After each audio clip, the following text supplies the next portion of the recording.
गोपाल भगवान की। सब बैठ जाओ, जिनका प्रश्न है हाथ उठाओ। गुरुजी, सबसे पहले आपको कोटि कोटि प्रणाम, आपके माता पिता को कोटि कोटि प्रणाम और गुरु माँ को भी कोटि कोटि प्रणाम। हम लखनऊ से आए हैं, तो 3 बार आ चुके गुरुजी। तो आपसे यही प्रश्न था कि हमारा ये बेटा है शादी नहीं हो रही, वैसे यही प्रश्न था आप ही के उम्र का है, आप जिस सन में आपका जन्म है उसी सन में इसका भी जन्म है। तो शादी क्यों नहीं हो रही है? आपसे ये 5 दिन बड़ा है। आपका 27 तारीख जन्म है, इसका 22 तारीख जन्म है। तो क्यों नहीं हो रही है शादी? मालूम नहीं गुरुजी, हम बहुत परेशान, हम और बेटा रहते हैं, बेटियां दूर रहती हैं, बस हम इसी में बहुत थोड़ा सा हमको दिक्कत है। तो आप काहे नहीं कर रहे हो शादी? माइक लो। प्रयत्न कर रहे हैं गुरुजी। अभी प्रयत्न कर ही रहे हो? जी जी। तो अभी तो प्रयत्न करते करते उम्र हो जाएगी। नहीं हो, कोशिश चल रही है जितनी जल्दी हो जाए सब कुछ। तभी और कब तक चलेगा ये प्रयास? 1-2 साल में हो जाए। हो जाएगी? जी जी। संभावना है? जी जी। कोई ढूंढी लड़की? हाँ, बात तो होती रहती है। एक गाना सुनाए ये गुरुजी? सुना दो जल्दी से, जल्दी से। छोटा सा सुना।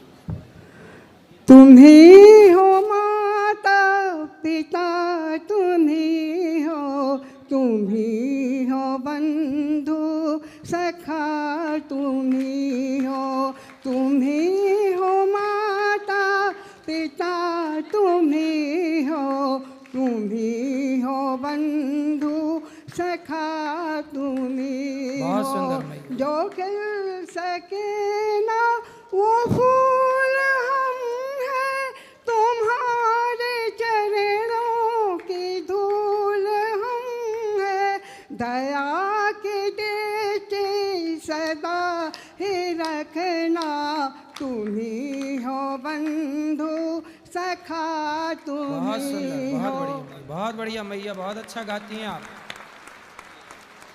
राधे राधे गुरुजी। हाँ जी। प्रणाम जी। जैसा हमने टीवी में देखा वैसे ही यहाँ पर हमें सुविधा मिली, और जो सेवाएं है वो सबसे बेहतर है। आशीर्वाद बनाए रखना। खुश रहिए। किसका सवाल है? और गुरुजी जय श्रीमन नारायण जी, कैसे हैं आप? कृपा है। बहुत अच्छा लगा, आपने मीडिया का सबका मुकाबला बड़ा डट के करा आपने, आपको कुछ बिगाड़ नहीं पाए वो। और इतना टिकने के लिए ना परमात्मा की ही एक शक्ति से ही कोई ये हो सकता है। उन्होंने बहुत प्रयास करा, बिल्कुल। और उन्होंने, मैंने ये देखा कि वो कोशिश कर रहे थे आपके मुंह से फिर दोबारा से, जब अमेरिका से आप आए, कि आपके मुंह से ऐसा कुछ निकले जिस पे फिर दोबारा से कोई कंट्रोवर्सी हो जाए। और बार बार वो जो कह रहे थे कि आप इलेक्शन लड़ेंगे, वो फिर दोबारा इस गवर्नमेंट के अगेंस्ट आपके मुंह से कुछ निकलवाना चाह रहे थे। मैंने ये सब चीज़ें नोटिस करी उसके अंदर में। तो इसके अंदर में जो मैं बात करूँगा, ये जो बिग बॉस को लेकर के आपसे सवाल उठाते हैं बार बार ये, तो इसमें आपने कुछ गलत नहीं करा, और इनका जवाब इनको अभी तक सही से मिला नहीं है। गीते के प्रचार को लेकर के जो उन्होंने कहा, जो प्रभुपाद जी हैं, जो कि आज इस्कॉन टेम्पल के संस्थापक हैं, जो वो सन 1965 के अंदर में अमेरिका गए, और वहाँ पे अमेरिका में जा करके वहाँ पर उन्होंने, जो वहाँ पे युद्ध चल रहा था अमेरिका का और ऐसे दूसरे किसी कंट्री के साथ में, तो उन्होंने देखा वहाँ पे ना हिप्पीस आ रखे थे। हिप्पीस क्या करते थे, वहाँ पर रोड पर ही नंगे रहना, सेक्स करना और नशे करना, और 4-4 महीने तक नहाना नहीं, ऐसे वहाँ पड़े रहा करते थे। तो वहाँ से अमेरिका की सरकार उनसे बहुत ज़्यादा परेशान थी। तो प्रभुपाद जी ने देखा कि इनके आगे पीछे तो कोई नहीं है, तो जो गीता का प्रचार करने के लिए ही यहाँ से निकले थे। कोलकाता में उनका जन्म हुआ था। तो 37 दिन की कड़ी यात्रा करके पानी जहाज़ से, और उनको जिसमें उनको 2 बार हार्ट अटैक भी आए थे। तो उन्होंने देखा कि गीता प्रचार के लिए सबसे पहले शुरुआत इन्हीं से क्यों ना करी जाए। तो उन्होंने गीता प्रचार उनके बीच में शुरू करा। उनको कीर्तन करते, उनके साथ में बैठ करके उनके लिए भोजन भी बनाते, उनको भोजन भी खिलाते। पर जो हिप्पीज थे उनका अपमान करते, सिगरेट पीना, धुआं उनके ऊपर फेंकना, उनके साथ बदतमीजी करना। पर फिर भी उन्होंने हार नहीं मानी, फिर भी वो उनके लिए भोजन बनाते, कभी गुलाब जामुन बनाते, उनके साथ में कीर्तन करते रहते। ऐसे करते करते उनको मज़ा आने लगा। तो प्रभुपाद जी ने उनसे पूछा कि आप ये नशा क्यों करते हो? उन्होंने कहा हमें मज़ा आता है। तो प्रभुपाद जी ने कहा मैं आपको, अगर आप मेरी बात मानो तो मैं आपको इससे भी बड़ा नशा दूंगा, जो कि इतना बड़ा नशा होगा उसके आगे सारे नशे छोटे हैं, और आप दोबारा कभी छोटे नशों के चक्कर में कभी पड़ोगे भी नहीं। तो उन्होंने गीता का ज्ञान देना उनको शुरू करा, और शुरू करा तो उनको उसके अंदर में उनका हृदय परिवर्तन होने लगा। तो प्रभुपाद जी ने 10,000 शिष्य बनाए और उनको 10,000 शिष्यों को अलग अलग देशों के अंदर भेजा, सारे बाहर की कंट्री में, जिससे कि कहते हैं इस्कॉन टेम्पल के अंदर में जो आज विदेशी आ रखे हैं वो इसलिए आ रखे हैं क्योंकि उन्होंने हर दो अपने शिष्य अलग अलग देशों के अंदर भेजे और गीता का खूब प्रचार हुआ। गीता का खूब प्रचार होने से ही इतना परिवर्तन आया और उन्होंने हर एक देशों के अंदर में अपना इस्कॉन टेम्पल भी खोला, जहाँ तक कि गीता इतना बदलाव लेकर के आए कि आज पाकिस्तान के अंदर ही 12 इस्कॉन टेम्पल है जहाँ पे गीता का ज्ञान दिया जाता है रोज़ शाम को। तो आप जब गीता किसी जात के लिए नहीं है, किसी धर्म के लिए नहीं है, वो तो संपूर्ण मनुष्य जाति के लिए है। वो हिंदू मुस्लिम किसी एक के लिए नहीं है, संपूर्ण के लिए है वो। तो प्रभुपाद जी ने इतना गीता का प्रचार करा और सारी जगह इतना करा कि मतलब आज अंग्रेज हमारे देश में आ रहे हैं। तो आप जो है गीता को ले करके, गीता को आपने बॉलीवुड में जा करके, बिग बॉस में जा करके दिया, तो आपने भी गीता का प्रचार करा, तो उसमें आपने क्या गलत करा? बल्कि कृष्ण भगवान कहते हैं कि जो मेरा गीता का प्रचार करेगा वही सबसे मेरा प्रिय होगा। सही है। तो ये इस वीडियो को मीडिया वाले देख ले, दोबारा कभी गुरुजी से ये ना कहे कि आप बिग बॉस क्यों गए, क्योंकि गीता का प्रचार करने के लिए सृष्टि के हर एक कोने तक जाना चाहिए। और जहाँ पे बात रही अमेरिका की और हिप्पीज के बीच में जाने की, जो कि इतने गलत तरीके से रहा करते थे, वहाँ तक गीता उन्होंने पहुँचा दी। तो आप तो सिर्फ मुंबई गए हो। सही है, सही है, सही कह रहे हैं आप। तो और दूसरा ये जो लिव इन को लेकर के इतना हंगामा इन्होंने मचा करके रखा हुआ है, जो कि गलत ही है। अगर इतने नंगपने से अगर किसी को रहना है तो फिर इस भारत का नाम बदल करके कुछ फॉरेन कंट्री का नाम दे दो। जब भारत की संस्कृति बर्बादी करनी है, सोच ही ली है, तो उसका नाम ही चेंज कर दो। क्यों भारत का नाम बदनाम करना कि भारत के अंदर में भी ये सब चीज़ें होती हैं, ऐसे ऐसे वस्त्र पहने जाते हैं, वहाँ भी ऐसी ऐसी मूवियाँ आती हैं, तो नाम ही बदल कर कुछ और रख दो। सही है। और मैं तो ये कहता हूँ गुरुजी, जो खुद नंगे पुंगे घूमते रहते हैं, नशे पट्टी करते रहते हैं, वो हमारे आचार्यों को समझा रहे हैं आज कि धर्म किसे कहते हैं, बताओ। सही है। वो समझाएंगे हमारे गुरुओं को कि धर्म किसे कहते हैं।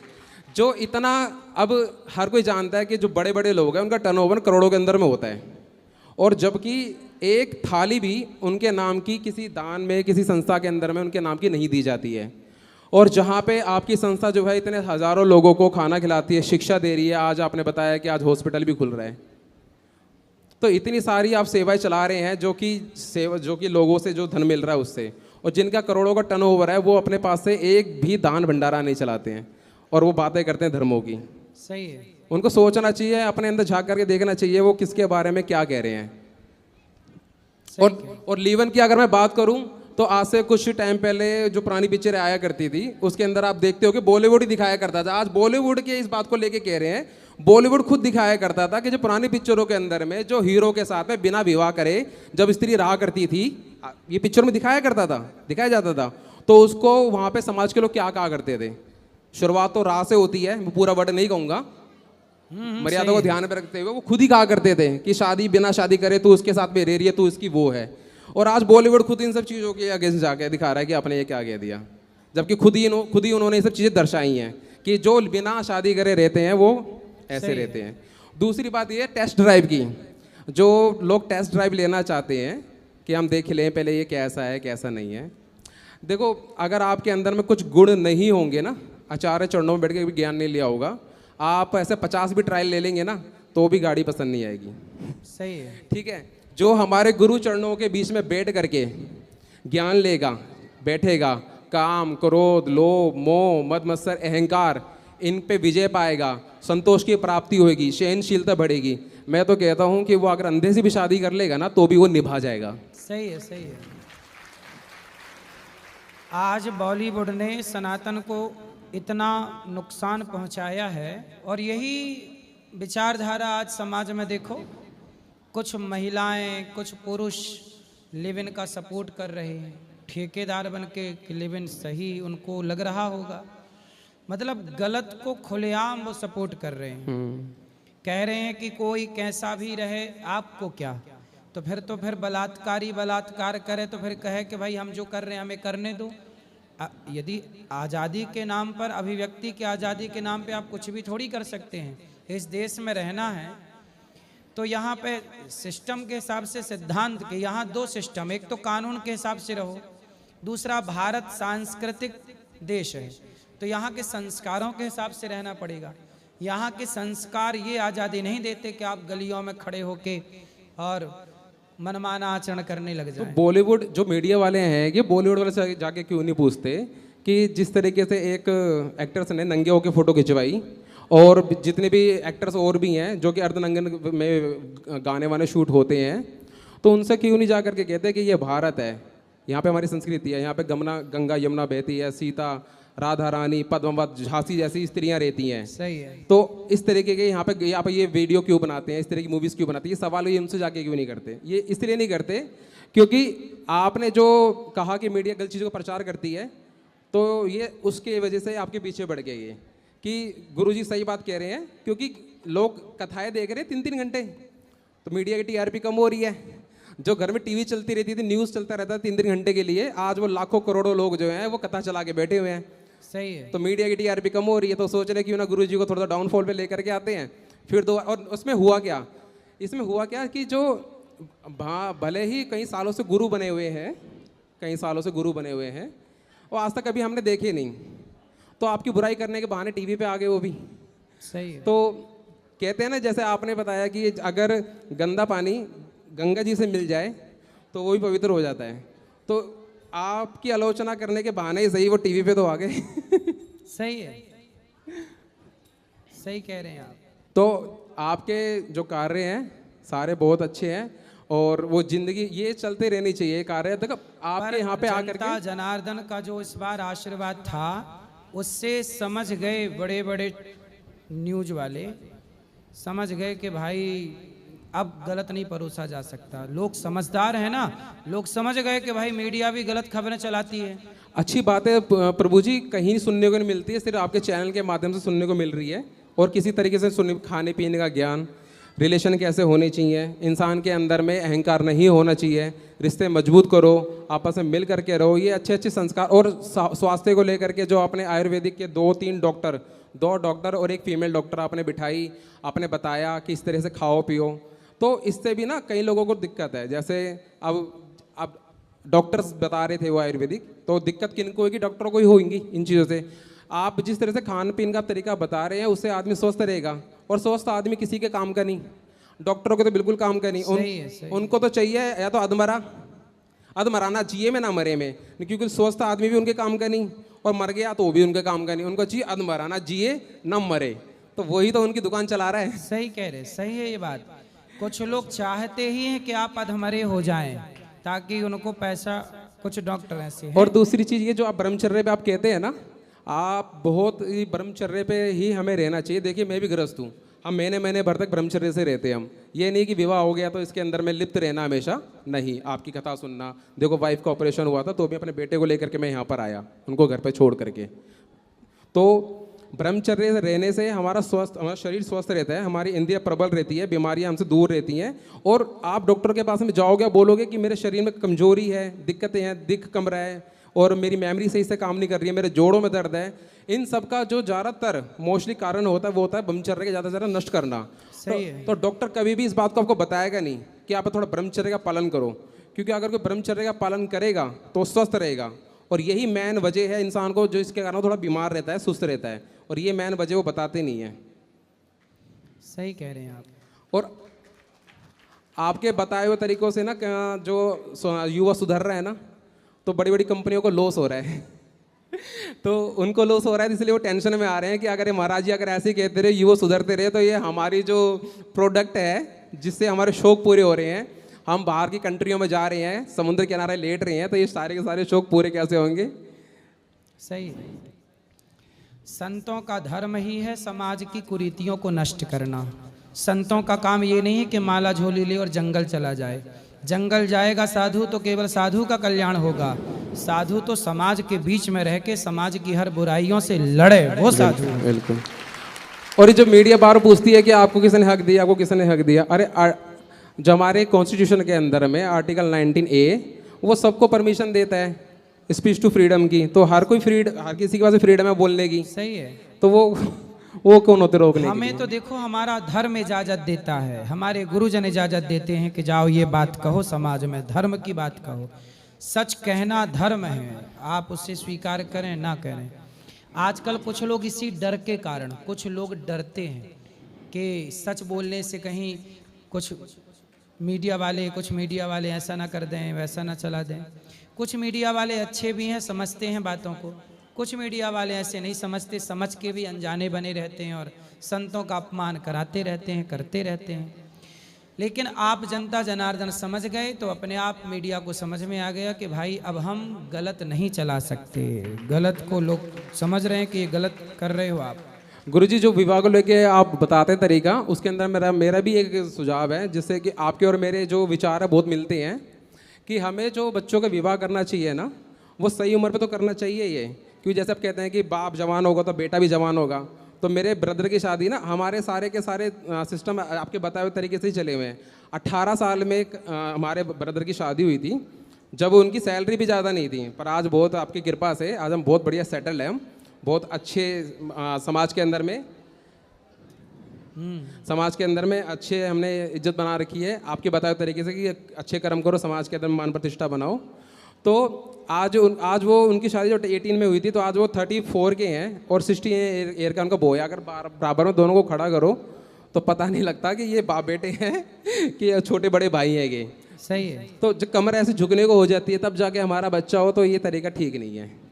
सही है।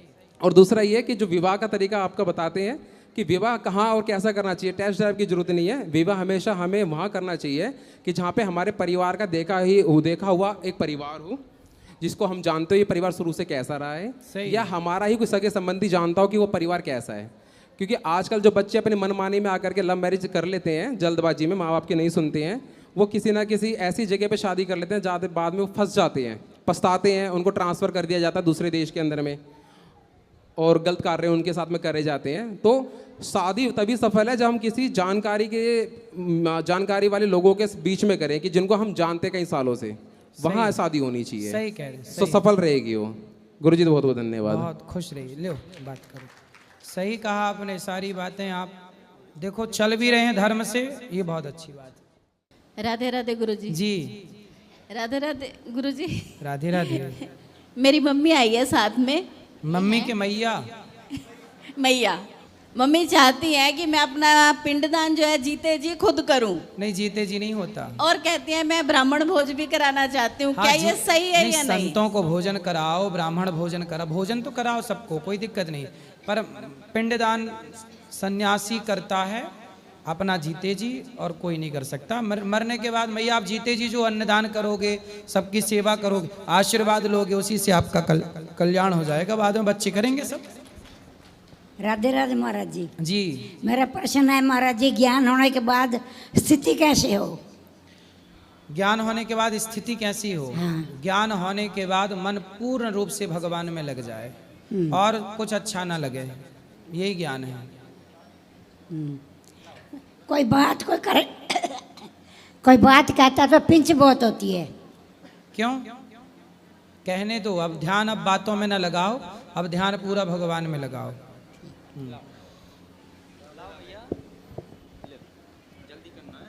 राधे राधे गुरुजी। जी आपके श्री चरणों में मेरा कोटि कोटि प्रणाम। खुश रहिए। महाराज जी, मेरा 3 प्रश्न है। बोलो। उसमें पहला प्रश्न है कि मेरा मन मुझको बार बार संशय में डाल देता है और भ्रमित कर देता है। क्यों? इस कारण मैं पढ़ाई नहीं कर पा रहा हूँ। ये प्रश्न है आपका? जी। आपका मन आपको संशय, कौन सा संशय है बताओ? जैसे कोई पाप मानसिक वाचिक कायिक पाप हुआ ना महाराज जी। हाँ, मनसा वाचा कर्मणा होता है। तो तीनों में कौन सा पाप होता है उसके बारे में मुझको ज़्यादा सोचने लगता हूँ। मनसा जी, वाचा जी, ये दोनों पाप नहीं लगते कलयुग में। जी, केवल कर्मणा पाप लगता है। जो काम, जैसे आपने किसी को मारा जी, तो वो पाप लगेगा। बोल दिया है तो बोलने से बचो। वाणी का पाप, क्या आपने किसी को गाली दे दी, उसका दिल दुख गया, इससे बचना चाहिए। पाप तो है, पर सबसे बड़ा पाप है कर्म। किसी को थप्पड़ आपने मार दिया, किसी की हत्या आपने कर दी, वो पाप है।